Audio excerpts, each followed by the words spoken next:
What's going on, humans? Here we go. First leg day of the week. Today we have back squats and stiff leg deadlifts. Felt weak today. Didn't feel all that great. Don't really know why. Been sleeping well, eating well. Sometimes the squats just don't feel like they should. Controversially, I did do the weighted groin stretch, kind of the weighted butterfly stretch prior to the lifting. Uh, which in theory is stupid, but I was also hoping that maybe it opened up my hips a little bit more so I could get into a better bottom position in the squat. That didn't happen. Do I think it had an effect on my squat? I don't really think so. I just think it was a bad squat day. Didn't feel great. Was struggling with foot placement. I I got to be honest, I do miss the 4 days a week of squatting. I'd never felt better in the position. I'd never felt stronger. But I don't know. I'm also not in the mood to get back into that right now. So we're today. I think I just did 4 sets of 5. I think I worked up to 245. My goal was to get up to 265, but I just wasn't feeling it. It's hot. It's nasty outside. I mean, guess I could just run a laundry list of excuses. I think at the end of the day, I just was lacking motivation to push much further than is this 245? Yeah, then 245 for 4 sets. It ended up the squats actually looked good. Body position was great. Not all that much butt wink. I was hitting depth. Um, but yeah, I don't know. Just not totally feeling it. I also didn't charge my camera last night, so I missed. I had to charge it during the warm up of all this. You can check down below. I have the details of what I did in the warm up. I just hit some double unders on the jump rope, a little bit of ankle stretching, some tib anterior activation, those weighted butterfly stretch, and then I hit the Kelly Starrett, kind of the groin opener as well. So really working on opening up the groin and getting into a better bottom position. I've also been toying around with the idea of trying some squats without my lifters. Um, I don't know. I mean, with the lifters, it becomes a very quad dominant movement, which is obviously everything I like. I prefer the knees over toes, quad dominant movement. I've noticed that when I use the flats, it forces me to put more of the weight in my glutes and hamstrings, which are weak points. So I should train like that. That would be the intelligent thing to do.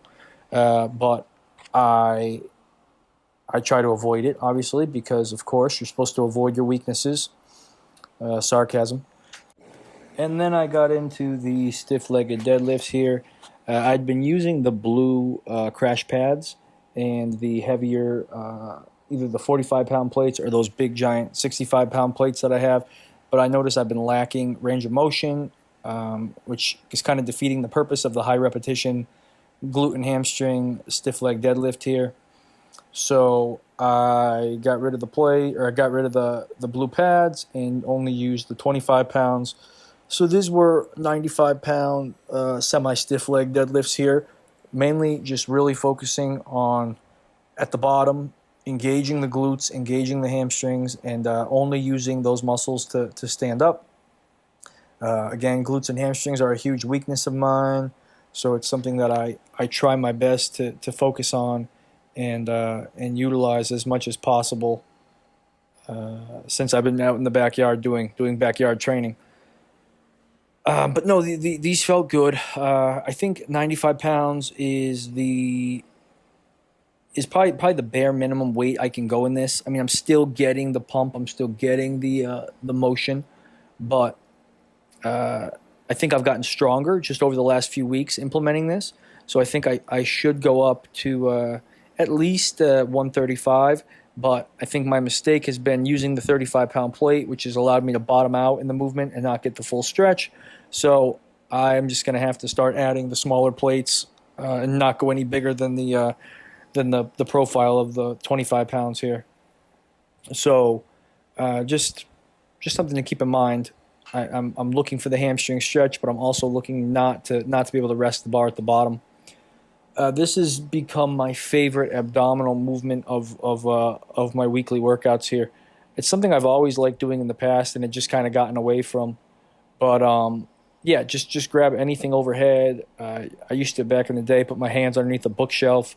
It's whatever you can hold on to. I've seen people rack the barbell, put the barbell super low, and just use the barbell as something to hold on to. But again, the game plan, the goal here is to try to keep your back as flat to the mat as possible. Squeeze your abs and really emphasize the squeeze when you're curled up in that C position. 15, 18 seems to be a sweet spot for me here. And I supersetted this, I believe, with glute extensions on the GHD. Yeah, here we go. I was doing some glute extensions here on the GHD. I love the GHD. I don't love this GHD. It's not the same as the Rogue. It's not as comfortable. It's not as anatomically correct. It's not testicularly friendly, if you know what I mean. So I haven't been getting into these glute raises, which I do them, but I only get through about 10 or so reps, and then I'm just like, forget it. I don't know if it's a pad issue where, where I need to put the pad. It's not lining up with my testicles.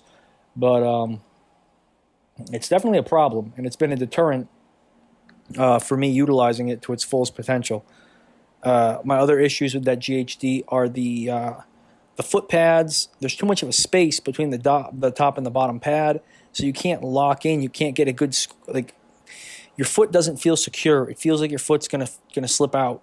So, I mean, I don't have a small foot. It's not a shoe issue. It's literally a design problem.